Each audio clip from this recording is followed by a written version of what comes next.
আজকে দেখাবো ফরিদপুরেই গড়ে উঠেছে রাসায়নিক ছাড়া প্রাকৃতিকভাবে জৈব সার দিয়ে চাষ করা এমন এক শসার বাগান। বাগানে ঢুকেই মনে হলো এ যেন এক টুকরো সবুজের স্বর্গে প্রবেশ করেছি। এ যেন সবুজে ঘেরা এক শসার বাগান, প্রাকৃতিক সৌন্দর্যের এক অন্যরকম ছোঁয়া।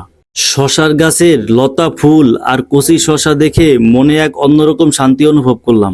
আজকে আপনাদের এই পুরো শসা বাগানটা ঘুরে দেখাবো এবং এই উদ্যোক্তার সঙ্গে কথা বলবো। কাকা, আপনি এখানে কতদিন যাবত আগে এই শসার চারাটা রোপণ করছেন? আমি জুলাই মাসের 19 তারিখে শসা রোপণ করছি। তার 35 দিন পরে থেকে আমি শসা তোলা শুরু করছি।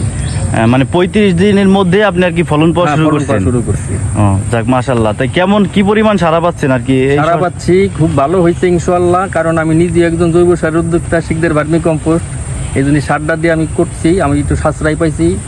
আর আমার এদিকে বেশ কয়েকটা জাত আছে, তার ভিতরে স্মার্ট বয়, তারপরে জনুতা, এয়ার মালিক, পেন্টাগন, অলরাউন্ডার 2, এরকম মোট 5টা জাতের আমি লাগাইছি, শসা লাগাইছি। তার ভিতরে ইনশাল্লাহ ওই জনুতারাই একটু প্রথমে 35 দিনতে শুরু হয়েছে হারভেস্ট, আর অন্যগুলি একটু দেরিতে আইছে। আচ্ছা, আপনি এই শসাগুলো বাজারজাত করেন কিভাবে? বাজারজাত করি এই জায়গা আমি এই যে পাশে আরবদার এক বাড়ি আছে পরিচিত, ওর কাছে দিয়ে দিই, গাড়িতে পাঠাই দিই, ও বিক্রি করে টাকাটা পর্যন্ত আর মেমো আমার কারখানায় বাগানে এসে দিয়ে যায়। তার মানে আপনার এই শসাগুলো বাজারজাত করতে কোনো রকম সমস্যা নাই? বাগান থেকে নিয়ে যায় এবং বাগানে টাকা দিয়ে যায়। এবং বর্তমান রেট ভালো, বাজারের রেট 38-39 টাকা। আমার শসা একটু গুণগত মান ভালো দেখে 40-42-43 পর্যন্ত দিতেছে।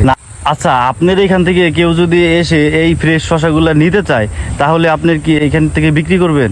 হ্যাঁ, আমার দিকে আসে প্রতিবেশীদের তো একটা হক আছে, তারা আসলে তাদের কাছে আমি 40 টাকা বিক্রি করি। আর তাছাড়াও আপনার ওই আড়তদারের কাছে দিলে পরে ওরা আমাদেরকে যে বাজার রেট দেয় তাতে মনে করে 40-42-43 পর্যন্ত আমি রেট পাইছি। সর্বনিম্ন পাইছি 38 টাকা রেট।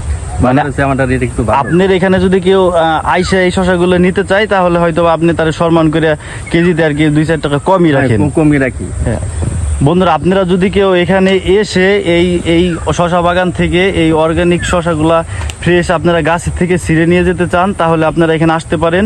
এখানে আসলে আপনারা বাজারের থেকে হয়তো বা একটু কম মূল্যে আপনার এই শসাগুলো নিতে পারবেন।